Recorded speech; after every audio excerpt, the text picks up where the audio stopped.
الخير، عاملين ايه؟ بلاقي ناس كتيرة قوي بتستغرب لما باجي اطلب منهم تحليل كبد او تحليل دم للقط بتاعهم. يقولوا لي تحليل ايه يا دكتور؟ ده كلب وقطه، انتم مكبرين الموضوع قوي كده ليه؟ اعرفي كده، يعني اكشفي عليه واعرفي كده هو عنده ايه. مفيش حاجه اسمها كده النهارده خالص. انا جايه اشرح لكم النهارده ليه ممكن دكتور يطلب من الحاله بتاعته تحليل دم او تحليل وظائف كلى وكبد. اول حاجه، تحليل الدم ده بيعرفنا اذا كان في التهاب بكتيري، في عدوى فيروسيه لا قدر الله في الدم، في انيميا حاده، في تكسير كرات دم.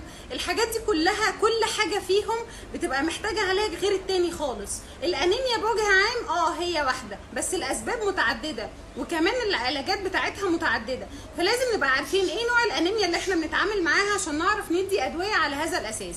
وحاجه كمان، احنا ندي علاج صح وعلاج هيجيب نتيجه في اسرع وقت. ايه كمان؟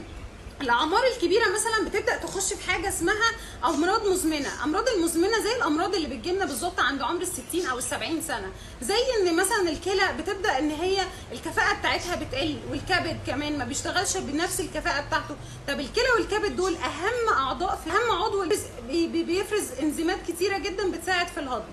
طيب لما بيجي القط بتاعنا او الكلب بتاعنا يعمل اسهال باستمرار، يرجع باستمرار، يبقى عنده هزلان او عنده خمول دايما، بنبدا نشك ان احنا عندنا مثلا خلل في انزيمات الكبد، او ان هو يكون عنده التهاب كبدي.